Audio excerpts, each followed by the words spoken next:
Rings are going, the tunes are up, and you are watching the show right here on Shaw TV, episode number 83, and the final show of 2014. That's why I'm wearing one of these funny hats. I actually asked the crew to get me a Christmas Claus costume for the show, and unfortunately this is the only part that's shown up, so we'll see if the rest of it shows up over the rest of the program. But in the meantime, let's talk about our musical guests right behind me, coming all the way here from Victoria. We have Chris Ho and Sydney Batters. Now Chris Ho, not to be confused with Chris Kringle, who also seems to be on television quite a lot these days. He's a Vancouver Music Award winner for Island Songwriter of the Year. And Sydney, she is the primary presence in a project called Abraham. So great to have them here and hear more of their music, and also get to speak with them in an interview with Joni later on this hour.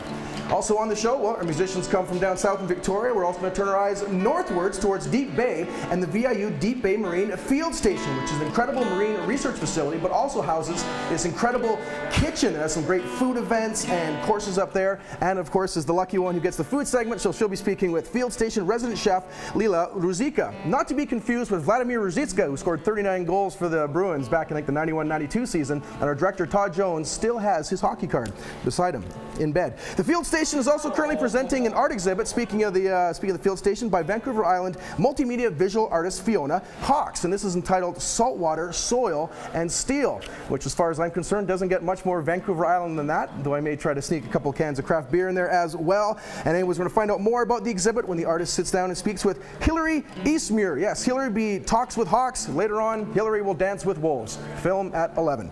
I've always wanted to say that. We also have a series of Christmas segments for you here on the show. We're going to let you know about an annual Christmas event happening in Parksville for the 21st year. And despite the fact you might think it's my Blenis grad class heading down to the Rod and Gun for a couple eggnog shots, it's much nicer than that. It's the 2014 Bethlehem Walk, which is a biblical tale of Christmas put on by the Parksville Fellowship Baptist Church. Brian's going to find out some more details about the event for us by speaking with event coordinators Lila Cornelise as well as Barry Nielsen. And we're especially glad to have Barry on the show because, as with any television show, you really want to up your Nielsen ratings. All right. Boy. Well, I certainly want to be Marty McFly and head back to the 1950s, so I'm stoked to announce we're going to find out about the 1950s Christmas exhibit happening at the Nanaimo Museum. What was Christmas like back in the day? Well, Hillary's going to speak with exhibit design curator Rick Slingerland in a segment that we're going to call A Beautiful Sight. We're happy tonight, talking with curator Slingerland. See? Keep putting me on TV, I eventually get a good one in there. We're also going to find out more about the Santa Club, which is a group spreading some amazing Christmas cheer, including some dinners for folks and families here in Central Vancouver Island with barriers. Amazing stuff there. But first off, we're going to start with a segment that is particularly relevant to my interests, and that is learning to skate. For about 20-25 years now, they keep throwing me in goal. I want to get out and score some goals myself. So it's not going to happen according to Todd, who's also the starting goalie. I'm just the backup. So anyway, so while you're waiting for your mom and dad to tie up those skates, get cozy on the couch, pour yourself a glass of nog. You're watching the last show of 2014. It is The Show right here on Shaw TV.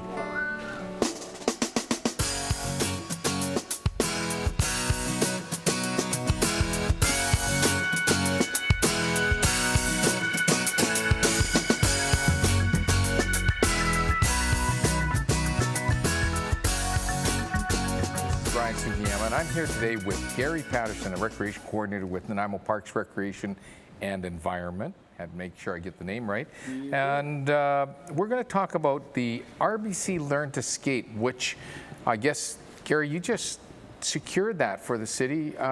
What's that involved in? Some funding? Yeah, it's interesting. The Learn to Skate program for schools has been around for several years, and recently 2006, 2008, there were some barriers that were created for our schools to actually get children into the arenas during their curriculum hours. So part of that, we put that through to the RBC Foundation and their Learn to Play grant, and just to help fund and make it possible for more children to come with our school lesson programs. Good, and obviously the city was successful in getting that, yes. And it's really funneling through schools, I take it? Yep. In past years, we've had anywhere from 700 to 900 children go through in an average September to March, and we're this year looking at maybe getting to about 1,200 children. And the significance is that we are giving an opportunity for more children to be exposed to skating, ice skating, and the ice-snow environment, and the physical literacy component of that. We have some shots here of, I guess, the funding source, the RBC program, and they were recently in and fund you to, I guess, the neighborhood, some few $1,000s there. Yes, and that was the check, the sample check that they always bring out. But it was Diana Johnstone as our outgoing commissioner of the Parks and Recreation Commission, and two of our bank managers and our arena manager. So these are shots of your typical, we just saw some shots of the typical skating program. This is what you do with some of the school groups and kids who come in without any skating background. Yes, absolutely. It's the city's Learn to Skate program. It's called Rec Skate. We've just overlaid that into the school lesson program so that it's a seamless transition once the children have been exposed to Learn to Skate and our skating program and our instructors. If they want to continue to do that, they can just come back into our Learn to Skate program, and as I say, it's a very seamless transition. So we have your contact numbers and emails, website, and if there's people from schools watching this, they should contact you about getting bookings for this through this program? Absolutely. We didn't get the grant until well into September. Of course, we had some school strike issues, so we were a little bit delayed really getting the word out about what we had to offer. So it's playing a little bit of catch up, and getting an opportunity to come on your show is huge for that, because we really just want to let our educational partners, and that includes the Francophone Association, SD68, any of our play schools even. Those 3 to 4 year olds in those programs are more than welcome and are currently coming out and really enjoying getting that first opportunity to be on the ice. Good. On the same topic, I guess, just before we run out of time here, is we're going to talk a little bit about it. You got an event that's annual and it's got great numbers. You have Winter Wonderland coming up at the arenas. When does that start? It starts on Boxing Day. We have a short day on Boxing Day from 11:45 till 3 o'clock, and then for the next 4 days we start at 10. We run till 9:30 at night, and it's all day for $1. Basically, come in, fill your boots, just have a great skate. Free rentals, free helmet rentals. Go to the city website, nanaimo.ca, and you'll get all the information. Yep, you bet, on our online schedule program. Thank you, Gary, for coming in, providing that information. Again, if you have some questions, certainly check out calling the city at Parks, Recreation and Environment, or go to their website. Now we'll head over to Anna, I guess, who's got some food.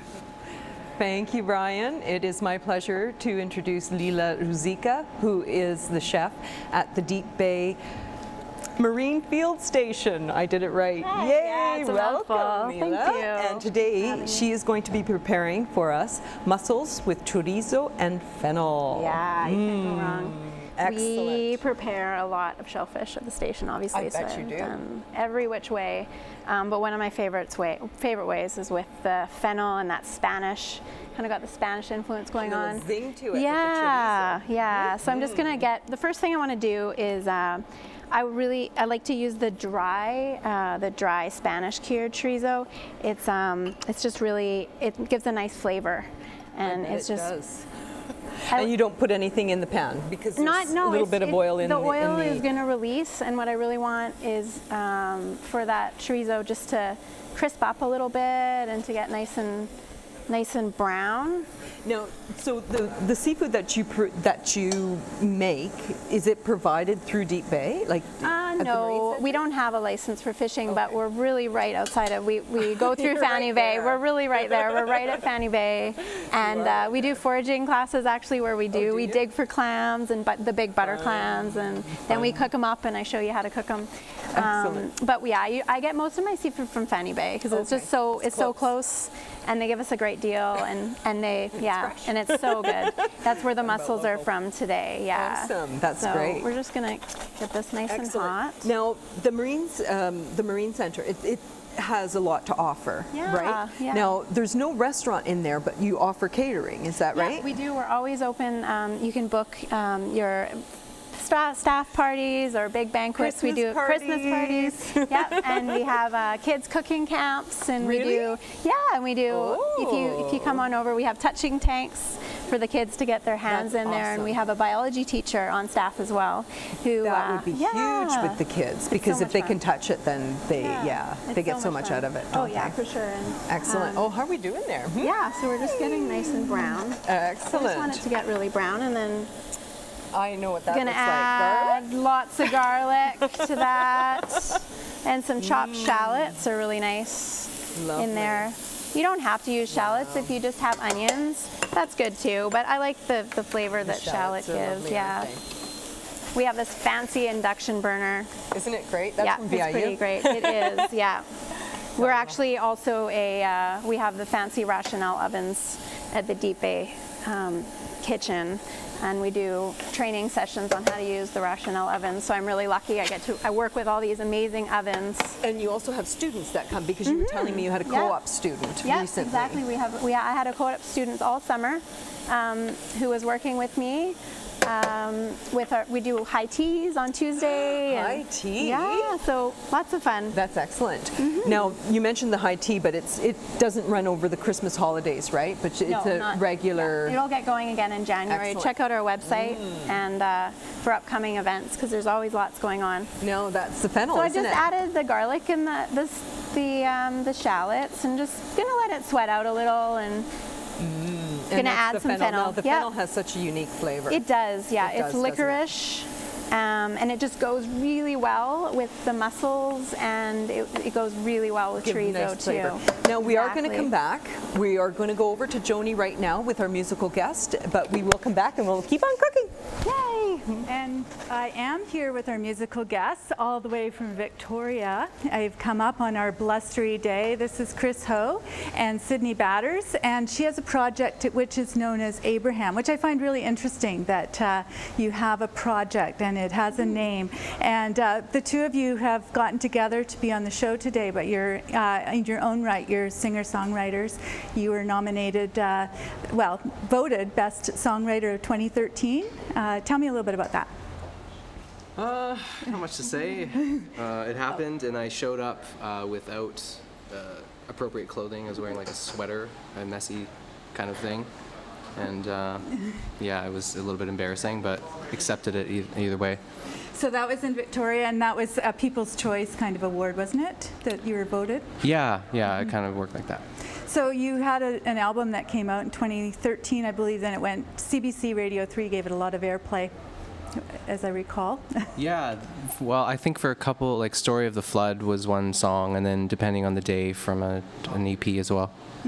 So you've actually had quite a bit of airplay, and so you're one of our local heroes. And then we've got Sydney, who's joined you today. Now, how did you guys meet? We've just known each other from like the same Victoria music scene, and yeah, just asked me if I want to do some harmonies. Yeah, it's a small town, and yeah. Yeah, there's a lot going on. There's a lot going on in the island in general. And so, how you've been out on tour, you've actually been around the province, have you? Yeah, a little bit, and then I kind of went on hiatus a little after that. So. Right, and you've got another album that's going to be coming out. I hear you're on hiatus right now, and it's going to be coming out. Tell me a little bit about the album that's coming up. Well, it's just a single actually for now, and it's called Flightless War, and it's a little bit of a departure from the folk thing. It's kind of more electronic-y, so pretty excited to experiment a bit with that. So so we're hearing folk today, but you have been doing a variety of different things as a songwriter and as a musician as well. And a little bit about the Abraham project. How did that start? It kind of happened pretty recently. I've performed just as Sydney Batters for most of my life, but just had a really good feeling about taking on a new project under Abraham. And it's kind of interesting because Abraham's a really masculine name, and I'm very feminine, so it's really drawing on a lot of different different themes the whole I project. noticed that you like to work with those kind of dichotomies. It sounds like you're really interested in experimenting with those various things, and also the electronic, acoustic, and just sort of pressing the envelope so that you can't get boxed in. Totally. Keep it new. Yeah. Well, we're going to hear one of your songs from Flightless. It is called Flightless War, and it's from the titled album, so Flightless War, I understand. Okay, so I'm going to leave it over to you and take it away. Thank you.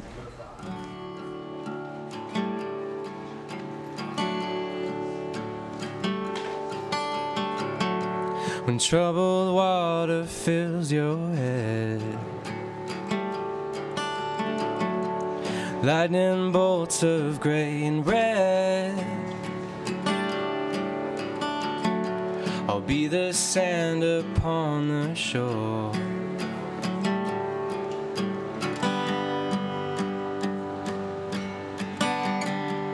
Carrying your flightless war.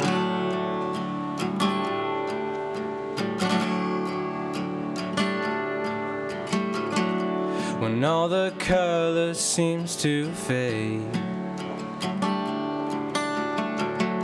misfortune turns your every way.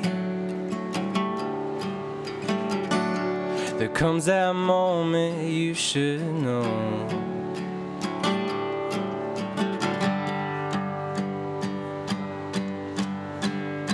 When it almost feels like letting go.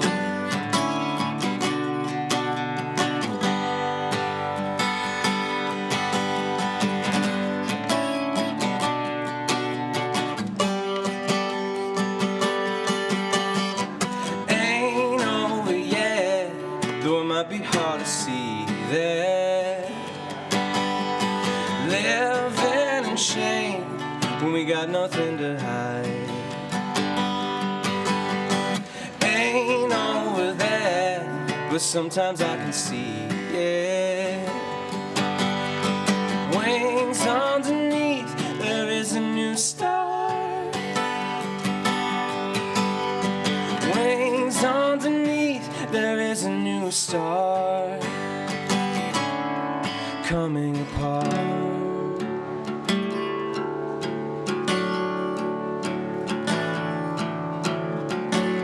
And how can you say that your love is gone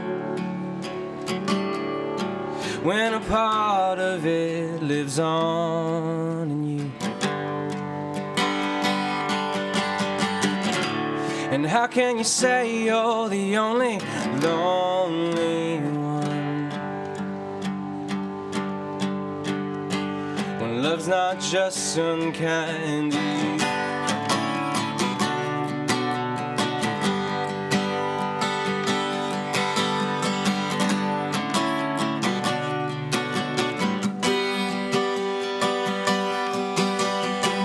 Ain't over yet, though it might be hard to see that. Living in shame when we got nothing to hide. Ain't over there, but sometimes I can see, yeah. Wings underneath, there is a new start. Wings underneath, there is a new start coming apart.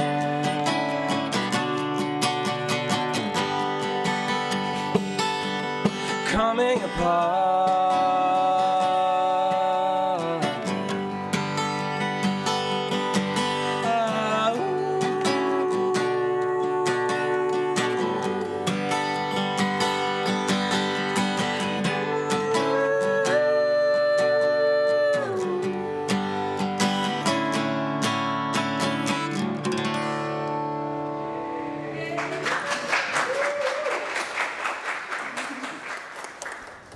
I'm here today with Barry Nielsen, who is the current coordinator with the Bethlehem Walk in Oceanside, as well as the former coordinator, Lila Cornelise, and we're going to talk about the Bethlehem Walk. Barry, can you tell me when it's happening here in the Oceanside area? Yes, Brian, it's in Nanaimo. It happens on the site at Parksville Baptist Church on Pimp Street in Parksville, and it begins on Saturday night, December the 13th, and runs through Tuesday night, the 16th. Good, great. Now, this, you expect, and it's always been, large crowds. So people come in the evening, and there's usually a lot of people. You have people helping with parking. I've been there. It's a wonderful experience. For those who don't know, what's involved in it? Oh, there's hundreds of people that are involved in volunteers. We have a village that we set up as a representation of an old Bethlehem village, and hundreds of people dress up in costumes. There's live animals there. There's a nativity scene. There'll be a dynamic engagement with crowds that are waiting to get into the event this year, and it is very busy. There's over 1,000 people that come to it each evening, and so we have parking over at the Wembley Mall on the Old Island Highway where people can be shuttled to the event in buses as well. Well, that's great news, because I know that parking is hard to come by there. Yeah. Lila, can you tell me about how long this has been running and where it all started? Well, it started in 1993 by a pastor we had at the church at that time who had a vision and an idea on how we could get the Christmas message out to people. So the church was very small at that time, and he just worked on putting a village together for the first year, which I think was all mud for the first year to go through. And since then, it has just grown year after year, enlarged. Our village is a permanent thing we keep there now. And the enthusiasm with the community has just grown immensely too, I must say. Also, the congregation, there must be 300 to 400 people involved in what they're doing with Bethlehem Walk. So it's a great way for our church family to be together also. You were telling me, when you say the community, you have people from far and wide that come and plan their festive season around coming to the walk. Actually, they do. It's quite interesting, because I remember talking to ladies a while back where they actually booked their holidays from the UK to come in time to see Bethlehem Walk every year. Mind you, they got family here too, but it's a good reason to come early. And we have tour buses from all over. It started out with just our community, and it has grown. And it's marvelous that we can do that and share it with so many people. Barry, age groups, is it young and old? So I've been there, and it's lots of families, lots of children just love the experience of having the animals around and to see the real scenes of what Bethlehem would have been like. It really is a family event, and people of all ages come. It's completely wheelchair accessible, and they come with multiple generations with children and grandchildren as well. I've only seen it once, actually, and last year when I anticipated the event, it was hard to believe all the things that were told to me about it, all the people that would come. And it is really something that's hard to imagine, hard to describe until you experience it there with the lights off and all of the ambient lighting on and the animals inside breathing and all the moisture coming out of their nostrils and the smells that go along with that, and all of the people in costume and the music, and it's just something that people love to come and experience. One thing I want to note is people who have some special needs and those seniors that have some difficulty for the evening sessions. You have a morning session on Monday, is that what it is? Yes, we do. Monday morning at 9:30. Okay. For special needs, seniors, well, anybody actually that wants to come along. Yeah. This gives them a chance to get up close in front with what's happening in the village, and there's no difference except it's light, daylight. Good. Well, unfortunately, we've run out of time, so I'm going to just ask again the website, or there's an email and a website, and I think we have it all up on screen, Barry, for you, and it's located on Pym Street in Parksville. That's correct. Good. Wonderful. Well, let's head over to Hillary, who's got some art to look at. Thanks so much, Brian. Yes, today I'm joined by Vancouver Island artist Fiona Hawks, a multimedia artist, multi-talented. And Fiona, you have your first solo exhibit. It's on display right now at the Deep Bay Field Station. Yes, yeah. So tell me about the name of your show. The name of the show is called Saltwater, Soil and Steel. And like you said, it's my first solo show, so it's very exciting. Yeah, that is a huge deal. So you have a bachelor's degree in fine art from Emily Carr, and you were saying that a lot of the work in the show is work that you did when you were in school. Yeah, like the majority of the work is work I completed in the last 2 years, so my 3rd and 4th year. There's some photographs that I did on my own time, but yeah, that's where the majority of the work is coming from. And thank you so much for bringing these two beautiful pieces and very different pieces. It shows off, you know, the wide range of mediums that you work in. So tell me a little bit about this piece. Yeah, so this piece is part of a series of 3 that I did, and there's so much to it. There's watercolor, acrylic, oil medium, and actually right in the center there, you can see there's a little bit of carving I did by hand. So, yeah, I hope viewers can see the texture to it because it's really a unique piece. So yeah, it was a series of 3 of mapping pieces. So they're like aerial views of 3 different cities, and this one in particular is Paris. Oh, that's amazing. Okay, yeah, you can see the spokes of the wheel. Okay. Yeah. And the other piece that you brought is actually it's on the flyer for your show. Yep, it's on the flyer. This again is a series of 3, and it's complicated. So the background is done with ink. It's like an ink wash of all the buildings, and then on top is charcoal and a little bit of chalk, I think, in the bottom there. But yeah. So we've got the soil and steel element there, and you were saying some of the other pieces at Deep Bay currently are animal themed. Yeah, there's quite a few animals in the work in the show. So there's a series that I did of whale's eyes. There's 5 up there right now, and a total of 7. And there's another piece that's 4 by 6 feet, so it's a big piece of birds, flying birds. And I think there's several animals too. So what is it that you like about working in different mediums? Just the exploration. It's nice that I'm never limited because I can do so many different mediums. There's always something to work in. So. And you're obviously inspired by the natural world. Yes. Definitely. So is that just from your adventures out on Vancouver Island? Yeah, when I am trying to find inspiration, I often take my camera out and just wander, try and find whatever I can. So yeah, I always drawn back to plants and wildlife. So. And so much beauty in nature to capture. Yeah, definitely. And Deep Bay must be a really cool place to have an exhibit because of the marine element. Your work must just fit right in. Yeah, definitely, especially the whales, because they're doing that whole trying to get the gray whale bones together. So yeah, the gray whale skeleton. They're just finishing that up actually, which is really exciting. Yeah, so they fit nicely. Yeah. Yeah, and it's a bit of a drive to get up to Deep Bay, but worth the journey for sure. And your work is going to be on display there until January the 3rd. Yep, right through the holidays. So excellent. If anyone has time off, definitely check it out. Yeah, over the Christmas season, what a great way to get away and learning opportunity and take in some art while you're there. Definitely. Well, thank you so much for joining me, Fiona. And your art is really gorgeous, and it's inspiring to see. Okay, and next up we're going to head over and talk to Matt. He's looking a little bit different over there. Yeah, so unless you've been watching this episode of the show now for about the last 8 months, it looks like the second piece of the costume has arrived. I'm not sure where the clothes are yet.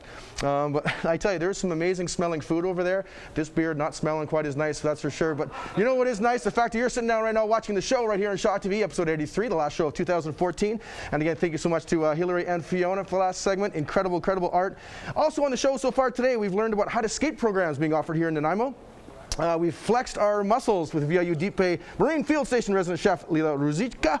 We've also met our musical guests who are standing right over there right now, Chris Ho and Sydney Vadders. They'll be back up with some more music here in a moment. And we've also found out about the 2014 Bethlehem Walk.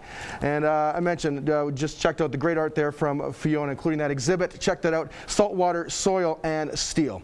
Coming up here on the program, hopefully my clothes show up. We're also going to find out about the 1950s Christmas exhibit at the Nanaimo Museum. We're going to find out about the Santa Club doing great work to help out families and individuals with barriers here in Nanaimo and experience some Christmas cheer. And also Lila's actually going to be back with some more food, more cooking. It's going to be great stuff there. Anna's going to try to steal some of those mussels, I'm guessing. But right now it's time to send us back for a little bit more music right now. So back over to our musical guest, playing a song called City of Dust, that holiday classic, of course. Well, and just out of karma, there goes my hat. Again, Chris Ho and Sydney Batter, City of Dust. It's the show right here on Shaw TV.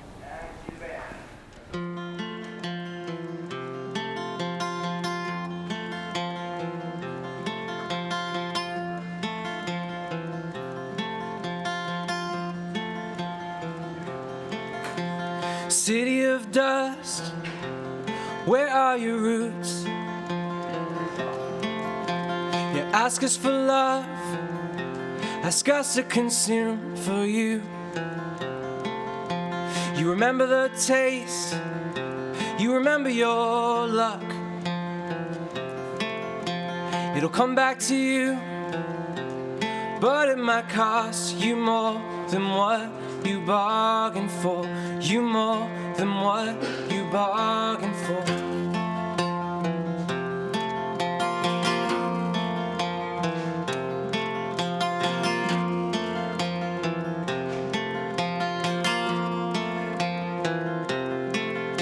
You didn't think you would fall, you didn't make a guess. You didn't care to know what would be best. Not every house makes a home, not every word makes a sound. But if we're here anyway, then we may as well make it count. We may as well find our own hideout and just live right here in the here and now. 'Cause when every star turns away, at least we know that we had those days when we dared to love as all of it passed by. Yeah, we'll dare to love as all of it passes by.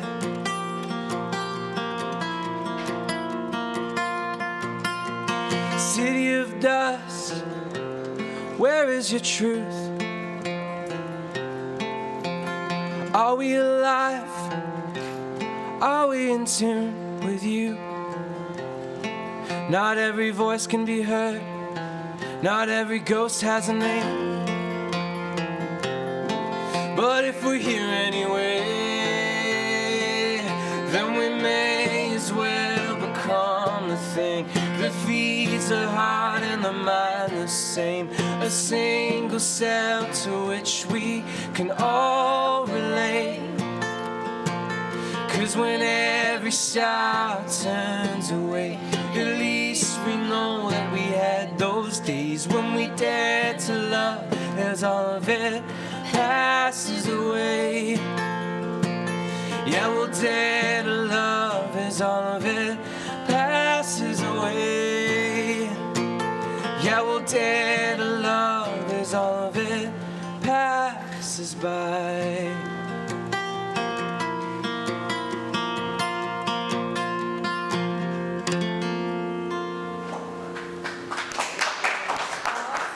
That was great. Thank you so much. Oh, this is smelling so good over here. You wouldn't believe it. It's good.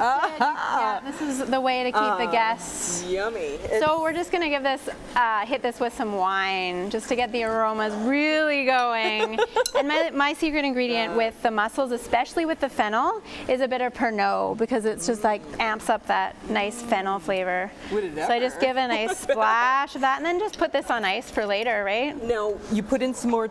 You put in some tomatoes, Yeah, I right put in after some the tomatoes. fennel. Yep, and I'm also gonna put a bit of just a pinch. I mean, depending on how spicy you like it. Jeez. Some people like it really spicy. And what's in that And this is container? some smoked paprika, and I just think that too just works very really nice. nice. Just a little. Nice. Yeah, so I'm just gonna let that all simmer together. And you were going to teach me great. a little bit about. That's right. So we have these What beautiful to mussels do that we got with with Fanny Bay, from Fanny Bay. And these have a little beard on them. We call them a beard. They're really called a byssal thread. Right. And we just want to take that off, because if you think about it, the mussels are growing with that attached That's to not their too home. difficult So to do, you don't want to eat a chewy. Yeah, you don't want to bite into that. It's No, I really guess chewy. not. So, I mean, if you forget one, it's okay, but it's best to do that. The mussels at Fanny Bay are super clean. I bet they So are. I don't even find I have to scrub them, but sometimes if you buy them from somebody else, And what do you mean by sometimes- scrubbing? Well, Like just sometimes they have the- these little, Oh, I see yeah, what they you have mean. these little, Yeah. little filaments of, beards yeah, almost, yeah, or- exactly. So I'm just gonna throw this in now too. Wow, I And this can't is just believe it. looking like I just want it to have, I want it to steam, right? So right at this point, I might add a little bit. Add a little bit more wine because I want a little bit more heat and steam. Lila, And what's I'm going your to crank it background? up. Tell well, me, how did you get involved? I'm from in Vancouver doing originally, and I've worked at all kinds of places in Vancouver, and I lived in Tofino for a while. Worked at the Wicken and Shin. Yeah, and then I just kind of stumbled upon Deep Bay. I was working on boats for a long time, and I fell in love with it, and I couldn't work on boats anymore when I had my son, because it's not really the best life. Yeah. Well, also you can't really take off for 4 months of the year when you have a child. You're a mom. So yeah, and I saw this ad in the paper for Deep Bay Marine Field Station, and I thought, wow, that sounds awesome. And it is such an amazing place to work. I can't tell you, I love it so much. I bet. Great people. Now, they and also it's really offer interesting workshops too, don't they? Or yeah. Not workshops, but I guess it is workshops that you can go and learn how to do certain things. And one of them, I believe, when I looked on your website, it was cooking. Yep, we have a couple. We've just started up a series of cooking classes, which is really fun. Fun for me. We do foraging events as well. Brian King's the manager of our station. Awesome. Takes you out in the beach. Yeah, so it's lots of fun. We're going to do a chocolate workshop. Ooh. I worked in a chocolate shop in Vancouver for a while, so that's an area. It's an area of expertise, and we thought Valentine's Day is coming up, so it is. Yeah, and we're going to continue on with the teas. Excellent. So. And I see a baguette here. Yes. So I'm just going to add a little more liquid to this, just so. Oh my goodness! Just look at and so the muscles are normally I would cover it. Right. We don't have a cover here, so I'm just keeping it wet. But you can see the muscles are opening, and they look gorgeous, and it smells delicious. It does. So it's ready when the muscles open, really, basically. Excellent. And if any of the muscles don't open, discard them. Yeah, just discard them. Excellent. And then I just love serving this with some nice crusty baguettes. And so you just. Yeah, you just want to sop up all the juices, right? Mm-hmm. And it looks good. I often grill the bread a little bit for garnish on the top. Excellent. But you can see all the tomatoes are starting to meld in there, and it's just looking really, really, I'm gonna really have yummy. to try one of those. You bet. And then to finish it, because it is the holidays, I just want to add a little bit of cream. I don't always add cream. Sometimes I stick with just tomato. But you know what? It's the holidays. Makes it so delicious. That's what cream's for. Yeah. That's what the holidays are all about. That's what the holidays are for. Yeah, exactly. The New Year's to work and it you all can see off. it just brings the sauce together, and it looks so delicious. Do you want to pull one of those out for me? Oh, for sure. You bet.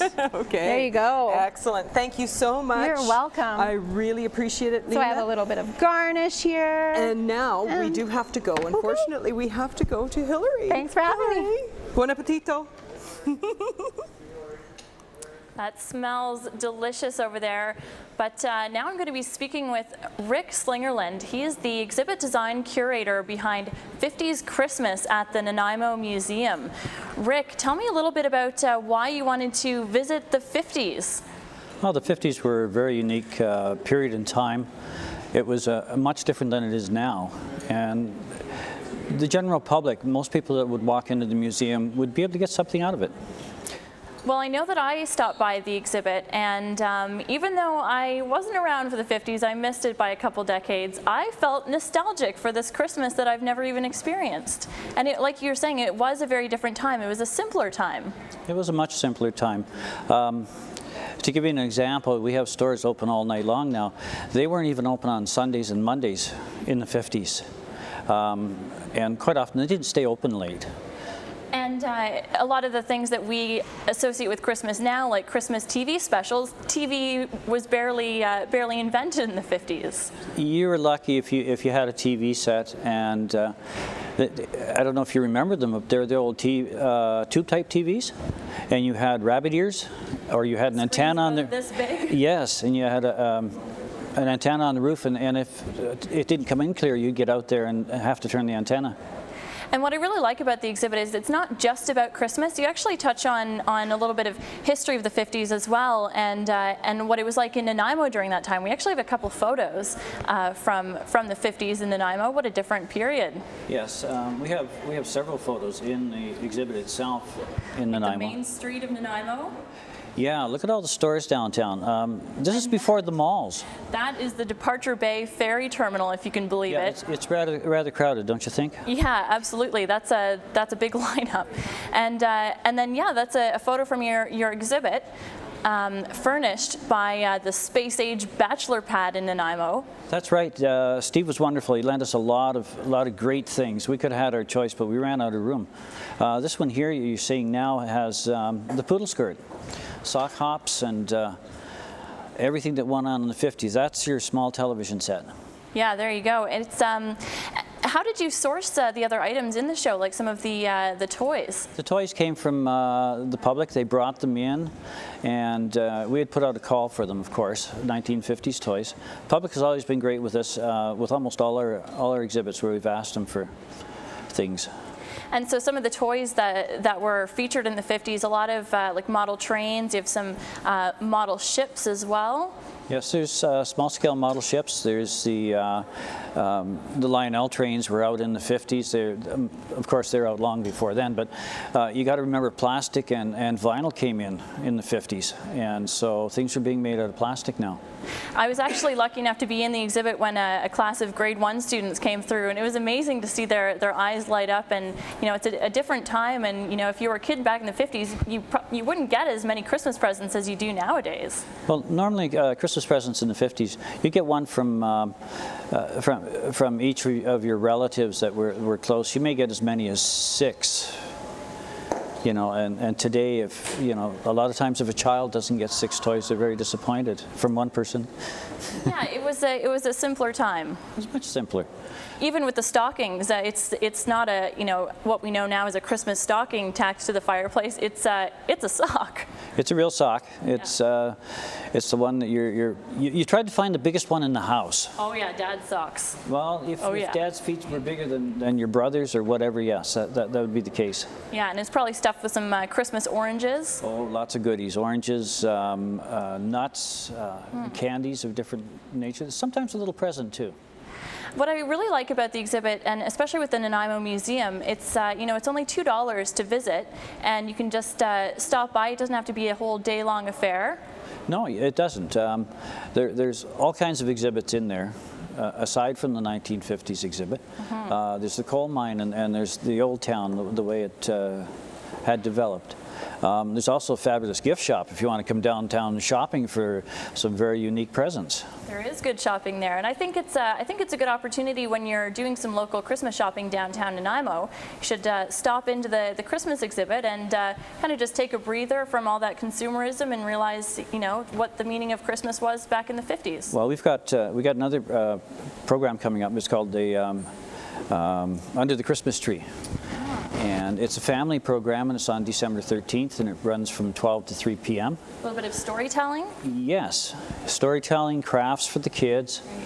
Also, there's, what else is there?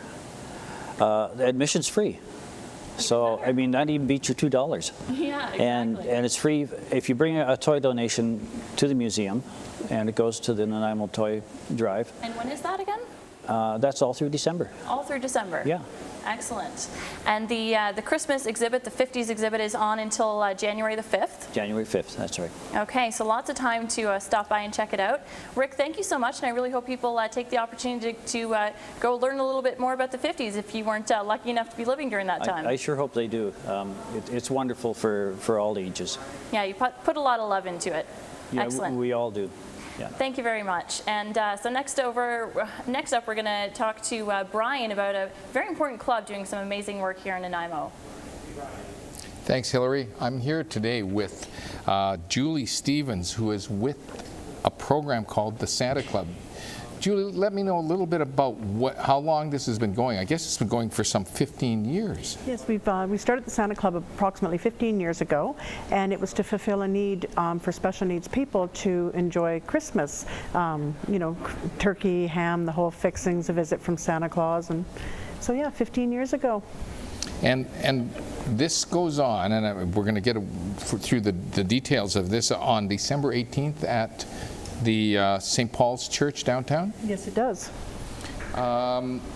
What's involved in the program? You mean in the Santa Club, it's dinner itself? Yeah. We do it through a group called Mix and Mingle. They meet on Thursday nights, and it's a social group for special needs people in Nanaimo and area. And what we do is we team up with the Mix and Mingle group, and we provide the social and the Christmas dinner, the gifts, and the visit from all of Santa and his friends.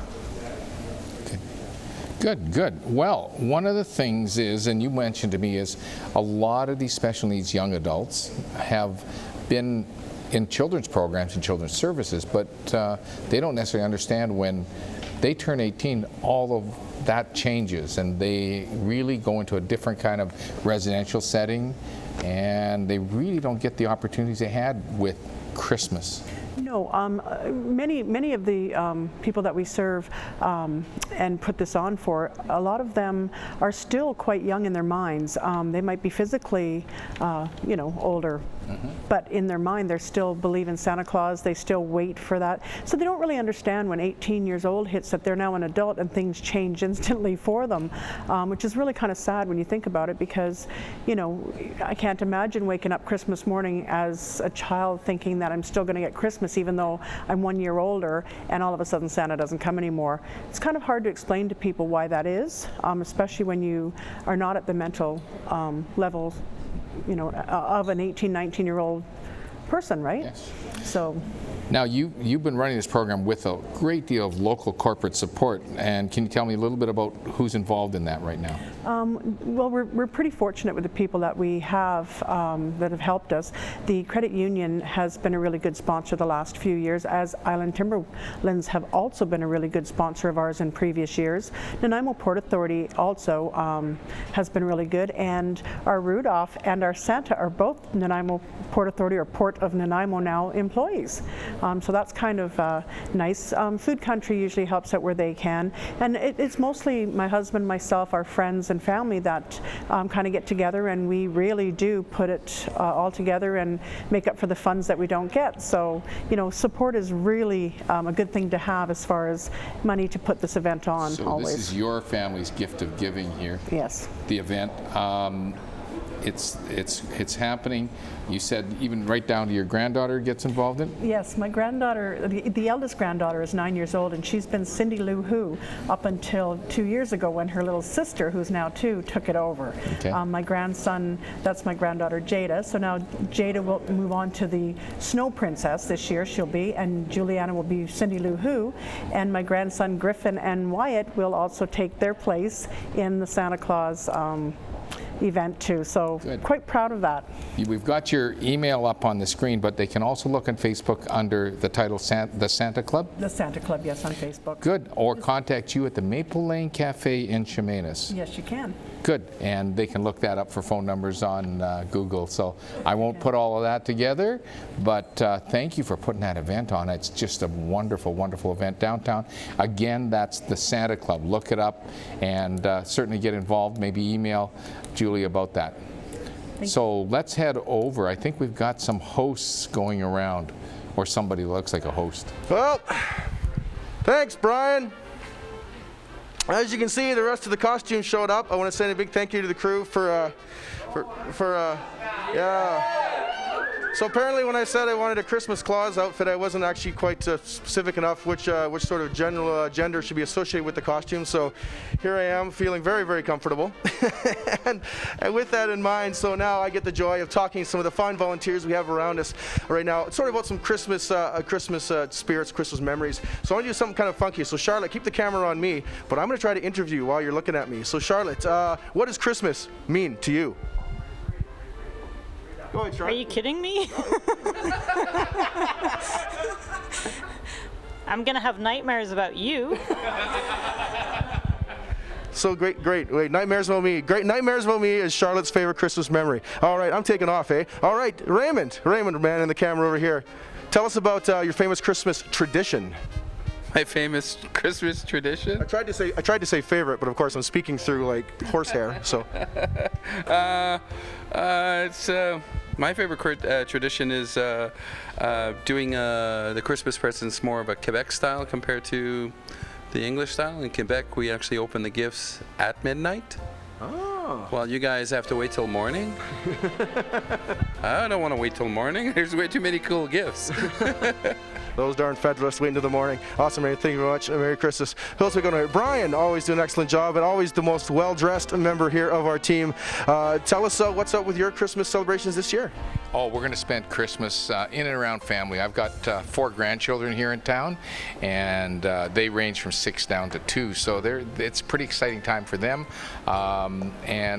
Tradition is Christmas and hockey, and my granddaughter, who's 6, there's a hockey tournament right after Christmas. Nice. So Exactly. it's not just the World Juniors. Yeah, exactly. Yeah. I mentioned earlier that I can't skate, so I'm always playing goal. What position she's playing? Oh, she's a skater. She's a forward. So she could school me pretty bad. I think she could. We'll have to do that sometime.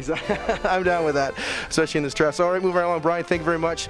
Joni, what's all about Christmas on Gabriola Island these days? Oh, Gabriola Island everything's about Christmas on Gabriola. I mean, it's the island of Christmas. There's fairs, there's all sorts of music. But, you know, I like to go and visit my family, which is on the big island, you know, on Vancouver Island. And we went on the Santa train, so I advise that for anybody that gets a chance. And I think it's all about family, and I've got a grandson and a granddaughter, and I've got kids, and I just love that part of it. Just seeing the kids at Christmas time is great. So that's what I'm looking forward to. Awesome, thank you very much. Happy New Year too. Absolutely, yeah. It's streaming down to the 2015, that is for sure. I'm going to duck between these guys here. Hillary. So you, yeah. so you're from Ontario now. This is gonna be your first or second Christmas, or are you flying back across the country? Actually, this will be my first island Christmas where I'm not going home for Christmas. So now the island is my home, and I can't wait to not get snowed in on Christmas like last year in Ontario. Yeah. Absolutely, it is. It's usually a wet green Christmas, but even without the sort of lack of the typical style out there, do you still figure you're in for a good Christmas this year? Oh, absolutely. I'm gathering my Christmas invites for the and scheduling carefully the different Christmas dinners I can drop in on. Nice. So as we've seen here in the show today, tons of great chefs. So again, welcome to the island, of course, for Christmas this year. Have a wonderful holiday. Thank you. All right. What about yourself? We had to talk a bit about some Quebecois differences in Christmas. Any similar issues with your Christmas issues? I'm sure, like Raymond, on Christmas Eve, I partake of tourtière, the French-Canadian meat pie. So that's a given every year, and I do that with my family in Vancouver. Family not by blood, but certainly by knowing them for 40 years, and that's a joyful thing to do, and Christmas morning involves also special traditions with food and mimosas in our case. Right. So, and of course I consider the entire month of December Christmas. So Nanaimo and Vancouver are my Christmas party places. Beautiful. And chocolate is always involved. Now here's someone who has the spirit of Christmas down probably. Thank you so much. Happy holidays. Good to have you. Oh, this darn hat just, I'm not really surprised it's trying to make a run for it, to be quite honest with you. Jeremy here, one of our floor directors. All right, see, now Todd's excited for this answer here. I'll start right up after this. Okay, he's keeping me in line. How about that? Now, I'm going to ask you a little bit of a different question. I know you're big in the local film community. Are there any particular holiday movies or anything that you like to, as part of your traditions of the holidays? Oh, Gremlins. Gremlins? Yeah, the part with the dad dying in the chimney. That just brings all the holiday cheer I need. Nothing can beat that. I'm just going to... Who's the winner? Let's see. Do we get Anna? No, we didn't talk to Anna in the beautiful red shirt. I love your outfit. That's what I want for Christmas. All right, I can imagine now, as a Jets fan, you've had many winters of disappointment, so Christmas must be No, hold on. So I'm saying Christmas must be a time, we're not talking about the Leafs, Christmas must be a time where spirits are raised, and so what happens in the household? How do they raise those spirits over the holidays? Lots of good cheer and lots of Italian wine. Italian wine! Mimosas, Italian wine, all right. Sure. All right, and we quickly have to wrap things up here, so one last thing. I'd like to hear a happy holidays, Merry Christmas greeting for you to all the viewers. Happy holidays, Merry Christmas, and Happy New Year. All the best to everyone. Beautiful, there you go. Best smile on the channel. Round of applause. All right, amazing stuff. And again, this is again the last show of 2014, and so I want to send a huge shout out to all the volunteers over the course of your coming hosted, also all of our guests who have been on the show. Luxana back over there, I didn't get a chance to say Merry Christmas to you, but we'll have a glass of eggnog, and apparently this dress works wonders. All right. I also want to send a big shout out to our staff members here. Melissa, our executive producer, Todd, our erstwhile director. Amazing work they do here behind the scenes. And also send a shout out as well to Kate Bergen and Todd Jones, who actually spearheaded the show a number of years ago now to get this off the ground and working. And in case you don't know, apart from 2 staff members I mentioned earlier, this is all volunteer run all year long. It's an amazing community. It's an amazing family. And just as Howie said earlier, I mean, that's what Christmas is about for me. All the folks we can surround ourselves over the holidays, remind ourselves that people, friendships, relationships are the most important things out there. So Merry Christmas. Oh, I should not mention, he's back there working hard right now. Also our programming manager here, Ken McLean, his ongoing support for the show here on Shaw TV Nanaimo. Great stuff.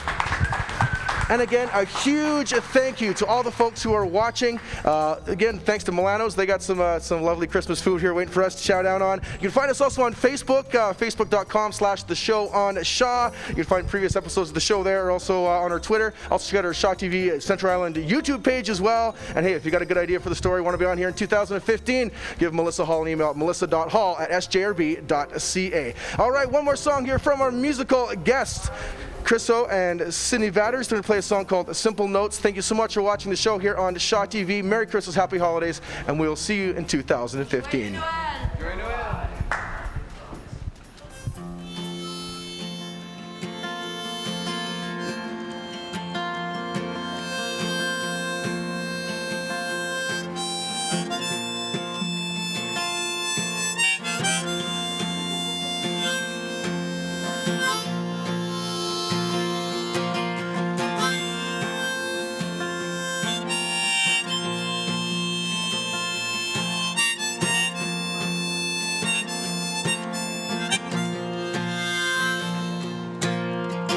One day I'll look up above the clouds and see the universe, understand its twisting. Oh, I'll put the car in drive and just move on up to the sun.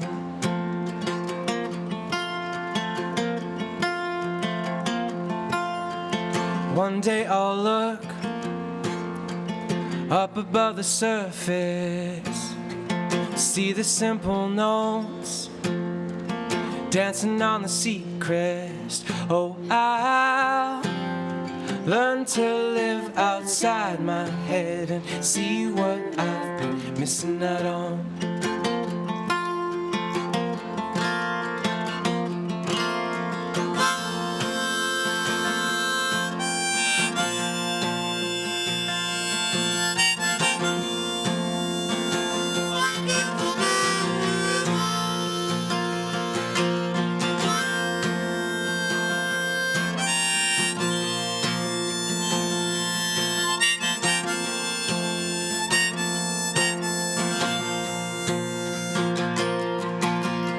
Mind's a blank page, too many things to focus. Crumbles in the rain, melts upon a new kiss, and it wonders if you'll understand, wonders if you'll hold my hand. You ask me for the day, I ask you for the night time. We see if there's a way that we can reach a compromise. And if we can't reach that high, we'll just climb our way back up. Yeah, if we can't reach that high, we'll just climb our way to the top.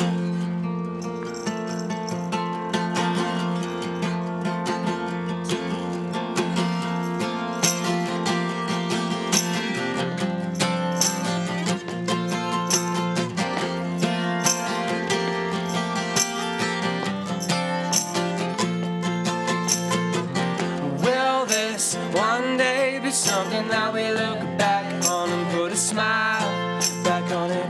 Will this one day be something that we look back on and put a smile back on it?